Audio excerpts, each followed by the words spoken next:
আসসালামু আলাইকুম রহমতুল্লাহ। সবাই কেমন আছেন? আশা করি সকলে ভালো আছেন। আজকে ক্যাম্পের শেষ দিন, আজকে শেষ রাত। তো নতুন গন্তব্যে নতুন ঠিকানায় চলে যাচ্ছি। তো সবাই দোয়া করবেন। এতদিন ছিলাম থার্ড সানায়াতে আল খোবার। তো হয়তো কাল পরশু মক্কার দিকে চলে যাব। তো রাতের দৃশ্য তো আসলে একটা জায়গায় দীর্ঘদিন থাকলে তো সেটা ভালো হোক মন্দ হোক একটা মায়া মহব্বত জড়াই যায়। তো এখানে তেমনটাই হচ্ছে আমার ক্ষেত্রে। অনেকের সাথে বন্ধুত্ব, অনেকের সাথে পরিচয়। তো এই হয়েছে অবস্থা। তো যাই হোক, সকলে দোয়া করবেন আমার জন্য। আর বিষয়টা হচ্ছে যে আমি আগের ভিডিওতেও বলি, সৌদিতে যারা আছেন বা আসবেন, আপনাকে বসে থাকলে চলবে না। সব সময়ের জন্য ব্যাগ বলেন, লাগেজ বলেন, গুছিয়ে রাখতে হবে।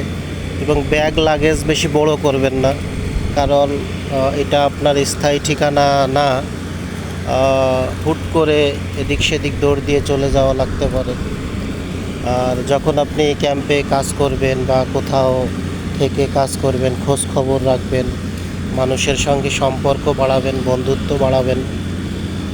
অনেকে হয়তো আপনার সঙ্গে খারাপ ব্যবহার করবে, তো খারাপ ব্যবহারের প্রতিদান হাসি দিয়ে দিবেন, ভালো ব্যবহার করে দিবেন।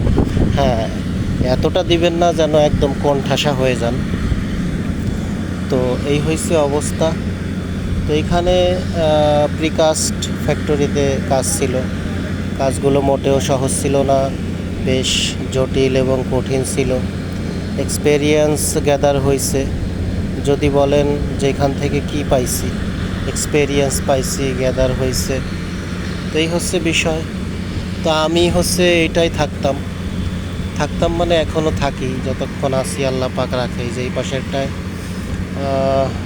তো সেই আসলে এই ক্যাম্পগুলাই আপনাকে থাকতে হবে।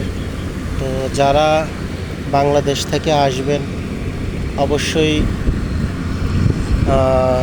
একটু প্রস্তুতি নিয়ে আসবেন। একটু হৃদয়টাকে, আসলে আমরা তো মানুষ, হৃদয় তো কঠোর করতে পারি না। তো তারপরেও আপনার একটু কঠোর করতে হয়। কাউকে সুখে রাখতে গেলে, কাউকে ভালো রাখতে গেলে নিজের একটু কষ্টকে চাপা দিয়ে রাখতে হয়। চারিদিকে আপনার অন্ধকার, শুধু এখানটাই আলো। ওই যে সামনে গাছ, দু একটা গাছ আছে, গাছ তো দেখি না, খুব কম। তো এই দিকটা আলোর ব্যবস্থা আছে, মাঝের দিকটা। আর এই সাইডের দিকে আপনার অন্ধকার। এই হয়েছে অবস্থা। আসলে বাইরে থাকলে বাড়ির কথা ভীষণ মনে পড়ে, পরিবারের কথা, মা বাবা, ভাই বোন, স্ত্রী সন্তান, সবার কথাই মনে পড়ে। তো যাই হোক, তারপরেও পুরুষ মানুষ, কষ্ট করতে হবে। আর এই কষ্ট করতে হবে, এটা যত তাড়াতাড়ি বুঝবেন ততই মঙ্গল। তো এই হয়েছে অবস্থা। তো সকলে দোয়া করবেন। আর যেসব ভাই কাজ পাইতেছেন না, আমি বলবো একটু চোখ কান খুলেন, চোখ কান খুলে যোগাযোগ বাড়ান, কমিউনিকেশন বাড়ান সবার সঙ্গে। তো ইনশাআল্লাহ কাজ পেয়ে যাবেন। এই হয়েছে অবস্থা। তো ভাবলাম নতুন গন্তব্যে যাওয়ার আগে, নতুন ঠিকানায় যাওয়ার আগে একটা ভিডিও করে যাই।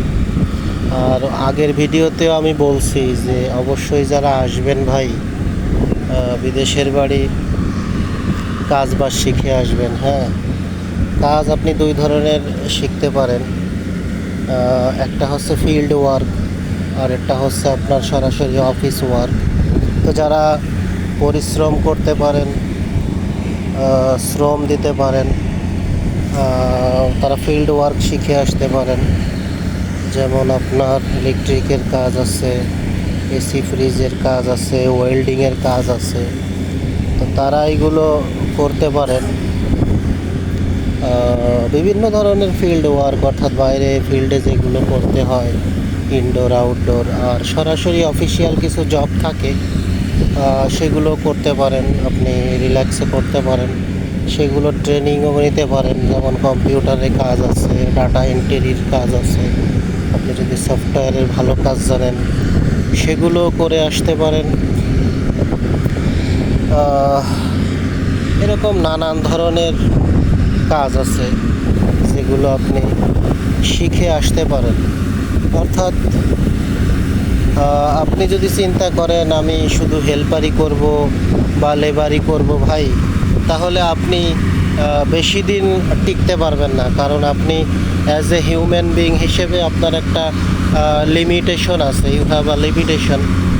এর বাইরে আপনি করতে গেলে আপনি একসময় ক্লান্ত, পরিশ্রান্ত হয়ে মানে এক্সস্টেড হয়ে যাবেন। তো আমার পরামর্শ হচ্ছে, যদি আপনি একটু এডুকেটেড হন, একটু শিক্ষিত হন, সেক্ষেত্রে আপনি অফিসিয়ালি কাজগুলো শিখে আসতে পারেন। আমি অন্যান্য ভিডিওগুলোতেও বলছি। আর যদি ফিল্ড ওয়ার্ক করতে চান, সেগুলো শিখে আসতে পারেন। তো কোনো না কোনো কাজ অবশ্যই শিখে আসবেন। কাজ শিখে না আসলেই কিন্তু ভাই যত সমস্যা। তো এই হয়েছে অবস্থা। সবাই ভালো থাকবেন, সুস্থ থাকবেন, সাবধানে থাকবেন, সতর্ক থাকবেন। আসসালামু আলাইকুম ওয়া রাহমাতুল্লাহি ওয়া বারাকাতুহু।